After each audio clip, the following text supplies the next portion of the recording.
안녕하세요. 오늘은 DMT 연구의 세계적인 선구자죠. 리익 스트라스만 박사와의 심층 인터뷰 자료를 가지고 아주 흥미로운 이야기들을 좀 나눠볼까 합니다. 네. 스트라스만 박사. 미국에서 수십 년 만에 처음으로 그 합법적인 인간 대상 환각제 연구를 다시 시작한 분이죠. 맞습니다. 그래서 그분의 경험이나 통찰이 이 분야에서는 정말 중요하죠. 그렇죠. 그래서 이번 시간에는 이 인터뷰 내용을 좀 깊이 들여다보면서 DMT 연구가 어쩌다 시작됐는지, 또 이게 우리 뇌랑 인식에는 어떤 영향을 주는지, 그리고 아직 풀리지 않은 질문들은 뭔지 그 핵심들만 한번 짚어보겠습니다. 자, 바로 시작해볼까요?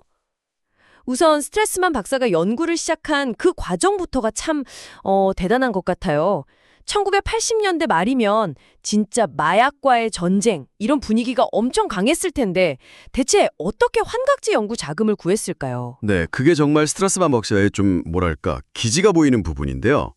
테렌스 맥케나라는 분이랑 같이 아이디어를 내서 DMT 연구를 마치 약물 남용 가능성 연구인 것처럼 그렇게 포장을 한 거죠. 아, 그런 식으로요. 네, 그래서 정부 지원금을 받아내는 일종의 트로이 목마 전략 같은 걸 썼어요. 환각제 연구가 거의 금기시되던 시절인데 참 대담하면서도 창의적인 접근이었죠. 정말 그렇네요. 뭐 치료 목적이라든지 아니면 종교적인 동기 이런 민감한 부분은 싹 빼고 그냥 순수하게 DMT의 생리적, 심리적 효과만 보겠다 이런 명분을 내세웠던 거고요. 그렇게 어렵게 연구를 시작했는데 그런 스트라스만 박사는 DMT가 뇌에서 구체적으로 어떻게 작용한다고 봤나요? 특히 지성보다는 상상력하고 더 관련이 깊다고 했다면서요? 네, 그렇습니다. DMT 결함 자체가 굉장히 강렬한 이미지 같은 걸 보여주긴 하는데 그게 뭘 의미하는지 해석하는 건 결국 경험하는 사람의 지성이나 뭐랄까 배경 지식에 달렸다는 거예요. 아하. 그러니까 보이는 현상 자체는 상상력의 영역이다 이렇게 본 거죠.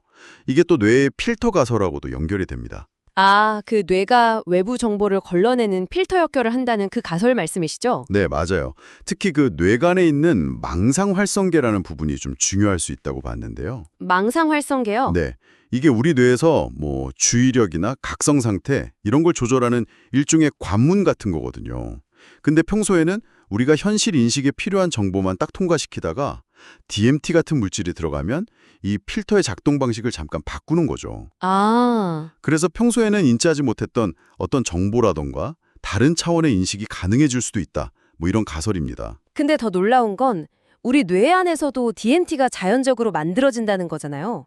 송가선 말고도 뇌 여러 군데서 발견된다면서요? 맞습니다.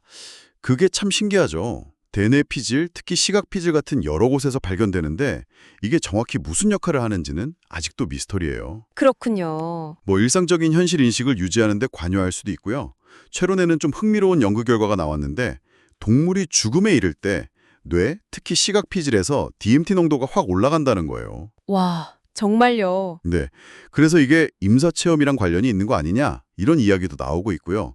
아니면 뭐 저산소 상태에서 신경을 보호하는 역할일 수도 있다는 가설도 있고요. 아직은 확실하지 않습니다. 그렇군요. 그리고 DMT 경험이 또 굉장히 주관적이라고 들었습니다.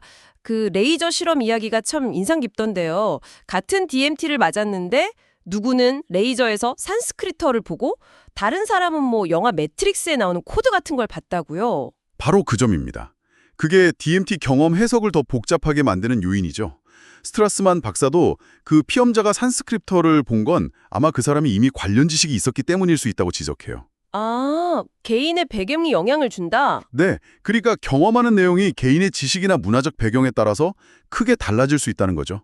근데 재미있는 건 정작 스트라스만 박사 본인은 평생 딱 한 번만 강렬한 DMT 경험을 했고 대부분은 자원자들의 보고를 통해서 DMT를 이해했다는 거예요. 아, 본인이 직접 겪은 건 많지 않군요.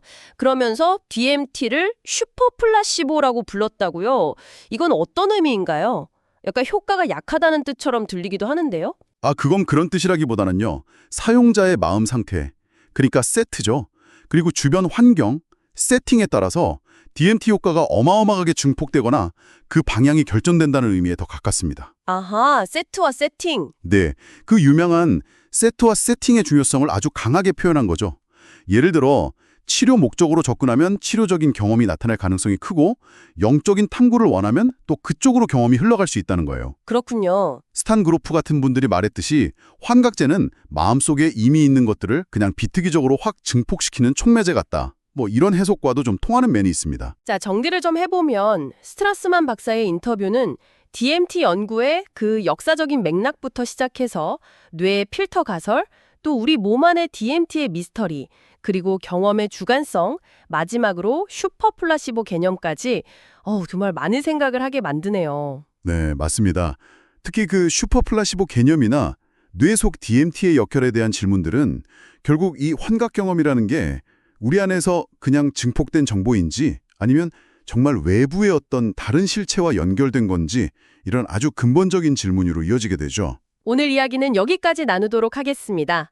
하지만 마지막으로 당신께 이런 질문을 한번 던져보고 싶습니다.